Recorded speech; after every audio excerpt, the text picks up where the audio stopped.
This is the command we have for Dan the Bagel Man. The guy with the buttons on his hat. Here he is with his popcorn, Dan the Bagel Man, all right.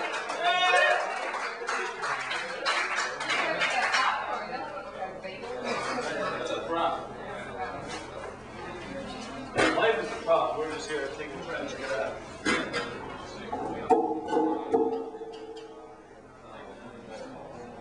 Okay, good evening.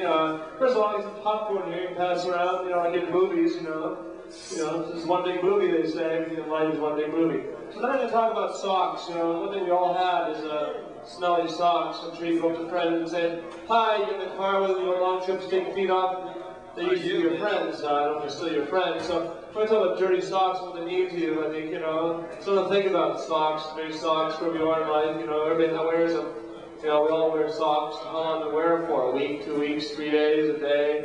And then the problem is when they walk away from you, your socks without you in them. That's something to think about. How scary can that be? Or maybe how normal that is. I'm going to take out my socks and show you what a nice clean socks can be. Or should I? Is that right, you people? Dirty socks? I washed them last month, so they're not too bad. People aren't laughing at dirty socks.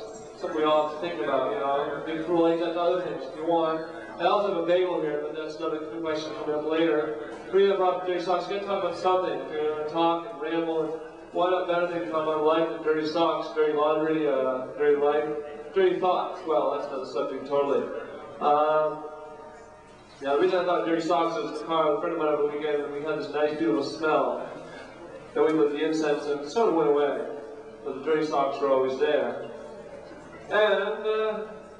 But that's enough of dirty socks. We should be talking more about dirty socks. The other thing I'm going to talk about is bagels, because bagels are what life is all about for some people, or they can be bread. And that's why I brought a little symbol here. It's a simple raising bagel. When you think about life, you think of a bagel, bread, homeless, and what is bagels to you? Well, if you have too much cream cheese, you throw it at somebody, and cream cheese fights. We don't have cream cheese tonight, just the bagels. Pass the popcorn around, please. We're in a movie tonight, are we? Life is a picture. So all the popcorn things you can eat, well, popcorn you can eat at movies. This is better than a movie. For those of you pay $2, those who pay $4, well, let's talk about that, Jim, another time. You can take your $2 back. Just don't make your dirty socks. No, it's not your dirty socks. Alright. Silence is golden. No, that's somebody else who wrote that. Moving on, and rambling a little bit, we can talk more about bagels with air. That's what my first card says, and that's something here about air. Something to think about. Who has air? Well, socks have dirty air. Our government air is that clean air. People are always asking me, what is air in a bagel? Well, if you go to Central America, you can talk about the air of bullets. Plymouth, Massachusetts, the air of nuclear power, cancerous air. Yeah? Good old cancerous air. Boston air is cancerous air. How about a cantankerous air? And then we have Mexico City, where the consultant calls the sky brown air. Not blue, the sky is brown. Close the schools with no mountain, the good old clean air of Mexico City. In LA, you can cut the air with a knife. How about red tide? Red tide air? I don't know if there's red tide air, but there is an air being in hell. Governor Wells there. Flannel hair. Flannel hair air? I don't know about that. Handles air. Air rationally, something else. That's good air. And then we get air of LA.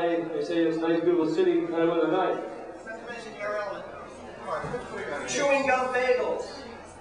That's not air. That's bagels that are too hard to chew.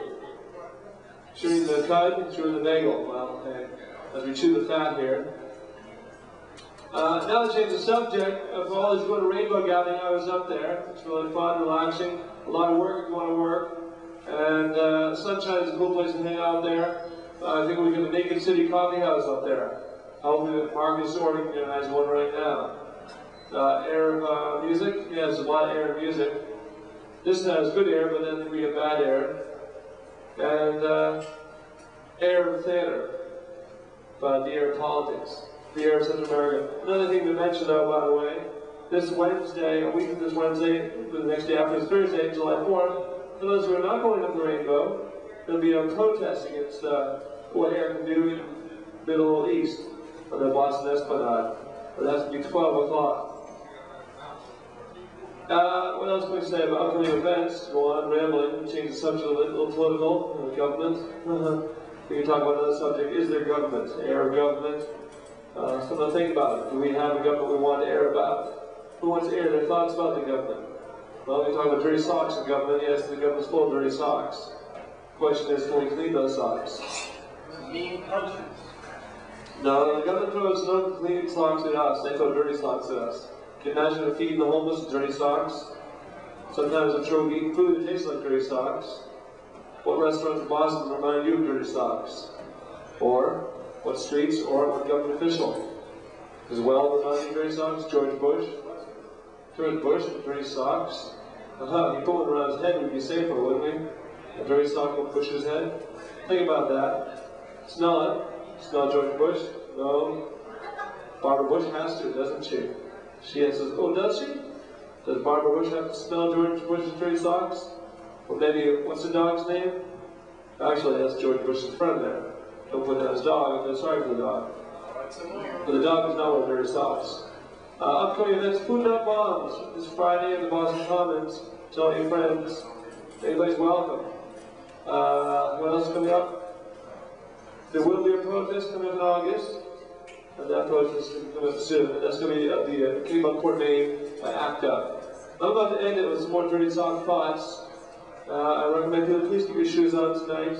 Otherwise, this show will end very shortly. Become correct with all your dirty socks.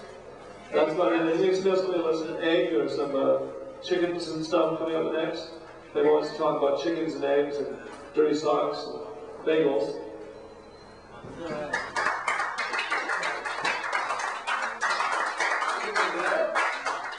Anybody know what this is? This is squawk. Squawk is this is the almost weekly magazine in the Lake City Coffee House. Issue number 44. Marianne Street people interviewing Bob Dylan. Cartoons, all kinds of stuff. 32 pages. This is $1. And Squawk magazine. This is if anyone wants to contribute poetry, song lyrics, or drawings. Doctors, Chris, or Jess, or myself. Yes, Squawk magazine, $1. All right. Contribute. Submit yourself to Squawk. This is Tom Boland has a little announcement. Hi there. Is there anybody who can help Greg and James cook on Sunday between 1 and 6 p.m.? We're going to be short because of the rainbow gathering. Is there anybody here who feels like helping cook? I know someone who's already asked. Okay. All right. I've got some flyers for Greg and James. If you want to know a little bit about our mission, they're on the back of these flyers. Also, if you want to ride to the rainbow gathering, talk to me. I'm taking a list of people with vehicles and people who want to go and when they can go. So talk to me. I'll put you on the list. Also, on the info table over here, we have maps to the Rainbow campsite near Granville, Vermont. So pick up one, and on the back of it, it has information about what you'll need to bring. Don't forget your sleeping bag and a tent, and be prepared for wet and non-cold weather, like down in the high 30s. And everybody enjoy it out there. Thank you.